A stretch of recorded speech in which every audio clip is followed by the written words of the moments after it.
մենք հաղթանակ զբոսայգուց ենք հիմա այստեղ վերադարձել, սա հաղթական տոն էր, եռատոն էր մեզ համար, շատ եմ ցավում, շատ, որ այդ տոնը մեզանից խլվեց փաստորեն եւ հայ ժողովուրդը այսօր զրկված է այդ եռատոնը նշելուց, բայց պետք է ասեմ, որ մենք բոլոր ժամանակներում պետք է արժևորենք մեր հաղթանակները, ճիշտ գնահատականներ տանք այդ հաղթանակներին, որպեսզի պարտություններին էլ կարողանանք ճիշտ գնահատական տալ։ Հավերժ փառք բոլոր ժամանակներում հայրենիքի համար զոհված հերոսներին, մենք պիտի Շուշիի ազատագրման օրը այսօր նշեինք, պիտի մարդաշատ լինեին եւ ուրախ փողոցները, բայց ցավում եմ, որ Եռաբլուրն էլ այսօր մարդաշատ չի, այսպես չպիտի լիներ։ Փոխարենը կա քաղաքացիներ, որը մեծ շոկով նշեցին իշխանությունները եւ դա հեղափոխությունից հետո իրենց հռչակած ֆոնդն է, հա։ Այս համեմատությունը։ Այդ օրը այնքան ծանր եւ հակասական օր էր, որովհետեւ համընկավ նրա հետ, որ Արցախի հերոս Ռոբերտ Աբաջյանի մայրիկի հոգեհանգիստն էր այդ օրը նաեւ։ Եվ ես այդ հոգեհանգստին մասնակցում էի ու հետո լսում էի, որ Երևանի կենտրոնի փողոցներում կան մարդիկ, ովքեր հարցազրույցներ են տալիս եւ ասում են, որ Արցախը կորուստ չենք համարում։ Ու ասում էին խորոված փարթիա։ Քաղաքացի լինելը շատ լավ է, միգուցե քաղաքացու տոնն էլ, բայց ով է քաղաքացին, ով արժևորում է իր երկիրը, իր երկրի պատմությունը եւ առավել եւս իր երկրի հերոսներին։ Եվ ես չէի կարող ամետ իրականության հետ համակերպվել, որ նույն երկրում կան կանայք, ովքեր ծնում են Ռոբերտ Աբաջյան, եւ կան մարդիկ, ովքեր կանգնած ասում են Արցախը կորուստ չենք համարել, ադրբեջանցիներն էլ այդքան էլ վատ մարդիկ չեն։ Եվ Գալոբ Խարոզարշավին ձեր շանսերը ինչպես է գնահատում, շփումները մարդկանց հետ ինչ են ցույց տալիս, նաև Գագիկ Ծառուկյանն է մարզել։ Գիտեք, մեր շփումները շատ վաղուց են սկսվել, որովհետև առաջարկ Հայաստանին ծրագրի գործընթացը մենք ազդարարել ենք դեռ 2025 թվականից եւ շատ հետաքրքիր ձևով է այս տարի կառուցվել Բարգավաճ Հայաստան կուսակցության ծրագիրը առաջարկ Հայաստանին, ծրագիրը որպես այդպիսին գրել են մեր քաղաքացիները, որովհետև մենք շփվել ենք տարբեր մարդկանց հետ, տարբեր ոլորտի ներկայացուցիչների, երիտասարդության, գյուղացիների, մենք ինչպես ասում ենք գույքագրել ենք նրանց ամենակարևոր խնդիրները եւ այսօր այդ խնդիրները զետեղված են մեր ծրագրում եւ մենք խոստանում ենք լուծումներ հաղթանակ ունենալու դեպքում։ Վիճակը ես մեր լավ եմ գնահատում, ժողովուրդը մեզ շատ ջերմ ընդունում է, պարոն Ծառուկյանը հաճախ լինում է մարզերում, սոցիոլոգիական հարցումները ցույց են տալիս, որ ինքը մարզերում ամենասպասված քաղաքական գործիչն է, մնացածը հայ ժողովրդի որոշելու հարցն է, թե ինչ պատասխան կտան իրենք այս ամենին հունիսի 7-ին, կամ մենք արժևորենք Եռաբլուրը, կամ էլ պետք է իսպառ մոռանանք, դեպի դա են մեզ տանում։ Մայիսի 9-ը միշտ մեզ համար եռատոն է եղել, հետանկախական շրջանում Արցախյան հաղթանակից հետո հատկապես, բայց այս օրվա իշխանությունների վարած քաղաքականության արդյունքում մենք զրկվեցինք եռատոնից եւ ցավով պետք է արձանագրեմ, որ տոնական օրը ինչ որ առումով նաեւ մեզ համար ոչ այդքան տոնականը մեղմ ասած, մենք նշում ենք ֆաշիզմի դեմ տարած հաղթանակի օրը, մենք նշում ենք Շուշիի ազատագրման օրը, բանակի կազմավորման հետ կապված օր ենք նշում եւ ընդհանրապես Արցախի մեր հաղթանակը եռատոնի հետ էր կապված եւ իրար հետ այսպես փոխկապակցվածություն ունեն ֆաշիզմի դեմ տարած հաղթանակը եւ Արցախյան հաղթանակը, որովհետեւ ազգային պատկանելության եւ ծավալապաշտության դեմ մղվող պատերազմներ եւ երկրորդ համաշխարհայինում եւ Արցախում եւ այդտեղ մենք հաղթանակ տարանք։ Ցավոք այսօր մենք տխուր պատկեր ունենք, այցելում ենք մեր հերոսներին, ինչպես մեր պապերի հիշատակը հարգելու համար, այնպես է մեր երեխեքի հիշատակը, մեր ընկերների, մեր եղբայրների հիշատակը հարգելու համար։ Այս ամենը ցույց է տալիս, որ օրը մեկ խորհուրդ ունի։ Մենք պետք է փոխենք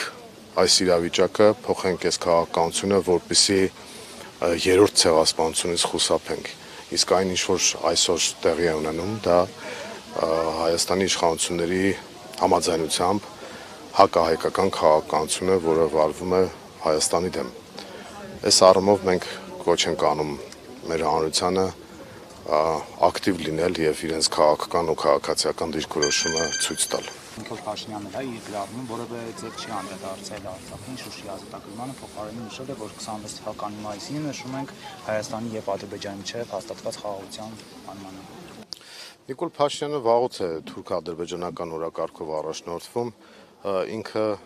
փախել է Երևանից,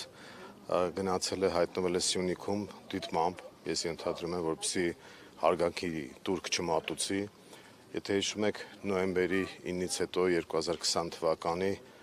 ինքը եկել էր կողքրտելու մեր հերոսների հիշատակը Եռաբլուր այցի ժամանակ, այն ժամանակ դա իրեն պետք էր PR-ի համար եւ հանրային լարվածություն առաջացնելու համար, իսկ հիմա ինքը ուղղակի փախչում է Եռաբլուրից, փախչում է հաղթանակի զբոսայգուց, որովհետեւ իր դրսի տերերը նույնիսկ դա են արգելում անել, ինչպես որ Արարատն են ստիպում հանել մեր արժեհամակարգից, մեր պատկերներից, այնպես էլ Եռաբլուր այցը ես ենթադրում եմ, որ դրա հետ է կապված,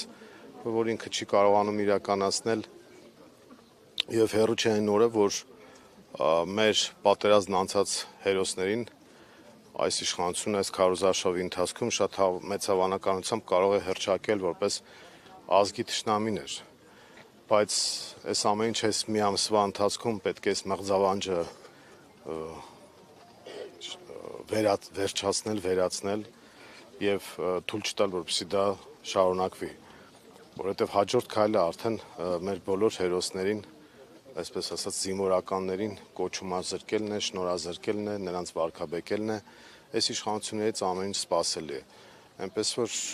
ես չեմ զարմանում, որ իրենք որևէ անդրադարձ չեն արել եւ մասնավորապես Փաշինյանը ուղղակի այստեղ չէր ուզում դրա անտալ, բայց որ նշեցիք, ասեմ, որ ինքը դրա համար որևէ անդրադարձ չի արել, զարմանալու չի։ Իշխանությունները ակնհայտ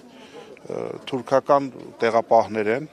չեն էլ թաքցնում, բացահայտ տարածում են 21 թվականի քարոզարշավին նույն Փաշինյանը ասում էր մեր տղաները զոհվել են, որպեսզի Ալիևը չասի Արցախի հարցը լուծված է, այսօր կանգնել ասում է, որ Արցախը երբեք մերը չի եղել եւ այլն, դա որևիցե ողջամիտ տեքստով հնարավոր չի դա բնորոշել, ամենավատ մղձավանջում անգամ մենք չենք կարող երբեւէ պատկերացնել, որ նման բան կարող էր տեղ Հայաստանի ղեկավարը նման բան ասել, բայց հաշվի առնելով, որ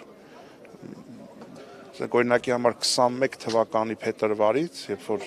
մեր զինված ուժերի գլխավոր շտաբը անվստահություն այդ ձև պահանջեց հրաժարականը,